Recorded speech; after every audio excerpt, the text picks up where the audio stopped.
Michele Fava was born in 1868 in the town of Scilla in Calabria, Italy. In the early 1890s, he married Santa Fava, who was born in the same town in 1874. In the late 1890s, they emigrated to New York City, where they had 7 children who survived to adulthood. Giovannina, my maternal grandmother, Maria, Mariana, Antonio, Angelo, Stella, and Michele.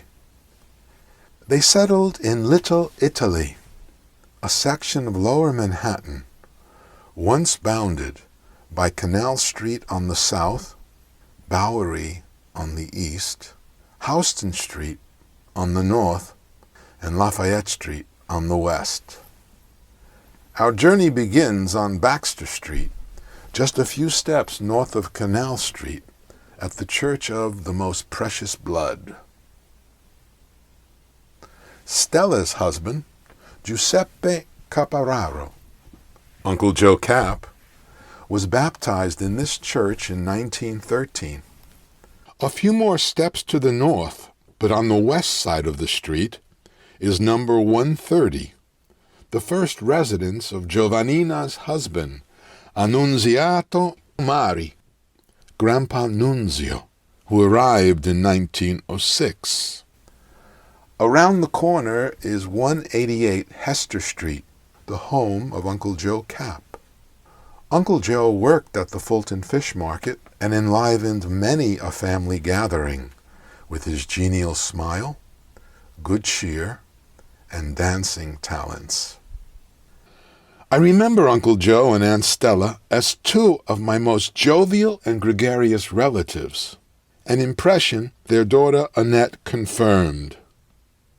They went out a lot with my father's sisters, especially the younger ones, Anna especially, and it was in Manhattan somewhere. There was some kind of dance land or something. My Uncle Al was the maitre d' at one of the places because they used to get in to see Frank Sinatra all the time. Continuing on Hester Street, we cross Mulberry Street and then turn left and walk north to 183 Mott Street. Santa lived here after her husband died, and her children often gathered here on Sunday afternoons. My cousin Paul Fava remembers being here in 1946, when the family welcomed my father home from World War II. Paul said that her apartment may have been on the 4th floor. It was an open well staircase in Grandma's house, and you could see all the way down to who was coming in through the staircase. Everyone was commissioned to bring items of food, and I remember all the people gathered at the top of the staircase when my mother came in, and they used to scream down to her, "Teddy, what did you make? Teddy, what did you bake?" Because obviously my mother was a very good cook and baker. About 1 block to the east is 168 Elizabeth Street, where Michele and Santa Fava lived in 1899. My paternal grandmother, Giovannina Fava, Grandma Jenny, the oldest of their children who survived until adulthood, was born here in 1900, as were the other 6 children who followed. In 1928, Mariana Fava, Aunt Mamie, married Giuseppe Moccia, Uncle Joe, who lived only a few blocks away from 168 Elizabeth Street. If you walk north to the end of the block and then turn left on Spring Street, you will soon come to number 57. Uncle Joe lived here with his family in 1918. I remember him from family gatherings as a very kind and quiet person, and this recollection was corroborated in a recent conversation with his oldest son, Michael. He was kind of a quiet person. I remember whenever there would be a family gathering, he was never the center of the conversation. He would contribute whatever he could to say what Uncle Vincent, who was very loud, what he would be talking about. My father just went along with everything. A quiet man, completely opposite of Uncle Vincent. The boisterous Uncle Vincent once lived just steps away from Spring Street at 25 Cleveland Place. He married Maria Fava, Aunt Mary, in 1935. Aunt Mary would visit my grandmother once a week and would always bring something for me and my brother.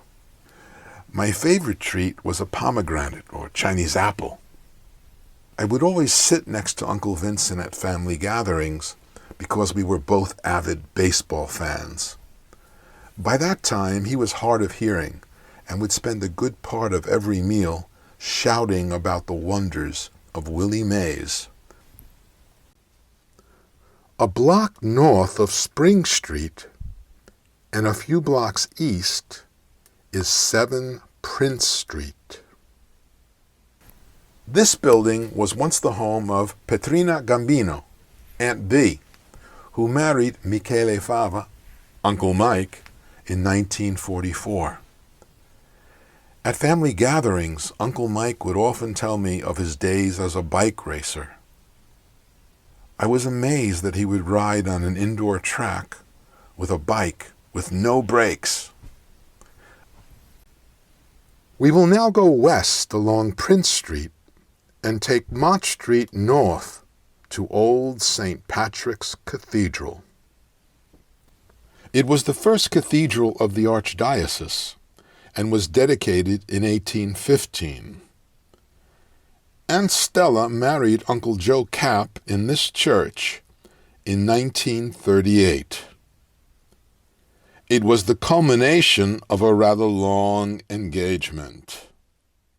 My mother never really talked about it except for telling me we were engaged for 6 years, and your father used to call me all the time at night and say he was coming over and never show up. Once in a blue moon he did show up, but I guess that was to keep her there. Uncle Joe's strategy of keeping his beloved Stella away from prospective rivals worked marvelously well. Not only did Aunt Stella wait 6 long years for her wedding day, but they lived happily and harmoniously together for over 50 years. I hope you have enjoyed our genealogical journey through Little Italy. If you go to the URL that you now see on your screen, you can find many other photos and facts, as long as you create a free account at Ancestry.com. Thanks for watching.